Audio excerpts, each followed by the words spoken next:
Low Carb Classics presents Asparagus French style. Asparagus doesn't keep very well, so if you're not going to use it the day you buy it, then you need to put it away. And the best way to store asparagus is to cut the tough bottoms off and put it in a small amount of water to keep it fresh and hydrated, and then put it in your refrigerator. Uh, this will keep it as long as possible, but really asparagus is something that needs to be used fairly quickly. Asparagus is fairly fragile, especially the tops. So when you go to remove the rubber bands, I find it's best just to take a pair of scissors and snip them rather than trying to pull them apart.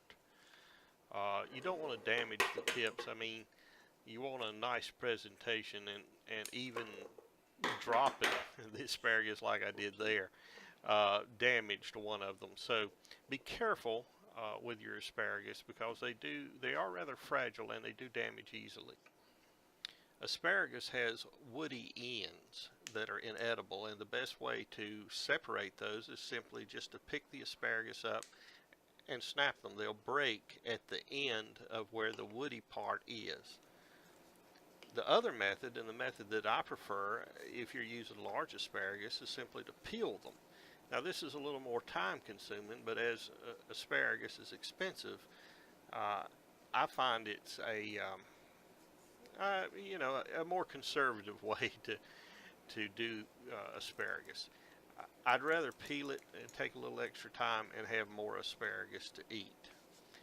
Now, you can peel the asparagus with a regular peeler. I typically pull the peel from the stem end back toward my hand because it's easier to get the peeler up underneath the woody stiff part.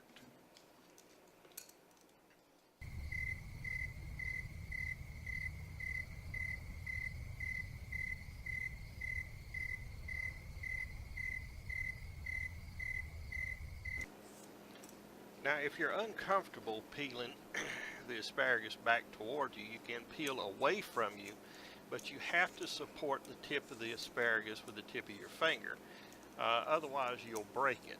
And so if you're going to peel the asparagus, you have to be cognizant and careful about not breaking the woody end.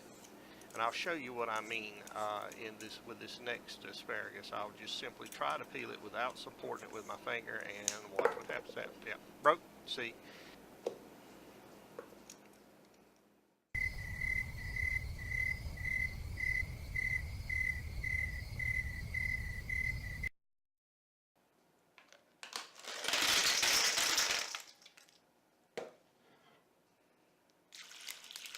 Now we're going to go ahead and prepare the ice water bath ahead of time before we cook the asparagus, so that once the asparagus comes out of the boiling hot water, we can immediately quench it, stop the cooking process, and lock in both the color and the flavor.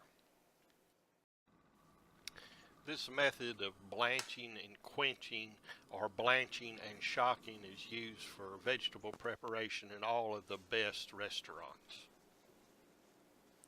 When preparing the blanching water, don't spare the salt. Put enough salt in the water till it has the taste of ocean water or seawater. That will allow the boiling water to season the vegetable as it's being blanched.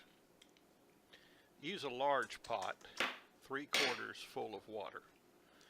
The more water and the larger pot, the better. In this case, I'm using a cast iron Dutch oven that has an enamel lining. It's a very heavy pan with excellent heat retention, and it'll help bring the water back to a rolling boil as quickly as possible.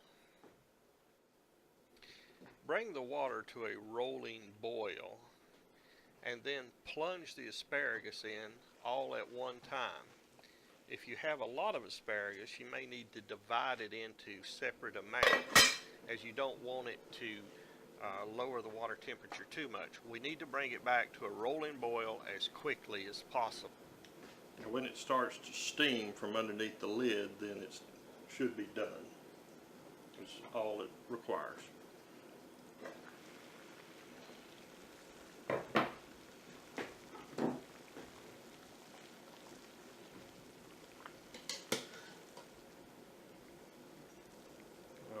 are pretty. Into the cold, icy water. Stir.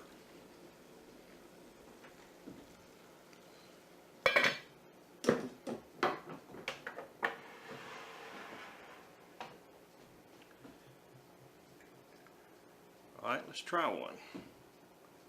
Beautiful green. Tasting time.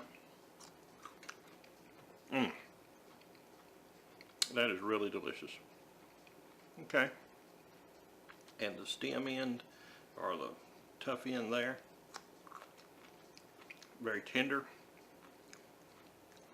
Absolutely delicious, just the way it is. It's just fantastic, just the way it is.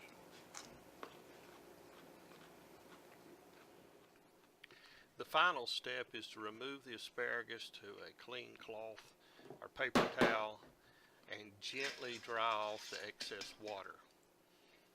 We don't want to damage the asparagus, but at this point, once it's dry, it can be made ready to be used in other preparations, either cold or hot, with a hollandaise sauce, or just simply dressed with some olive oil and salt and pepper, and maybe a little Parmesan cheese. But this is the process of blanching and quenching. I hope you found this video both informative and entertaining, and I hope you will give this classic method of vegetable preparation a try.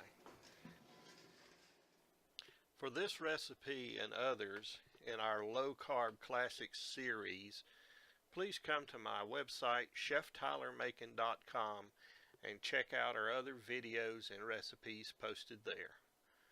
Bon appetit!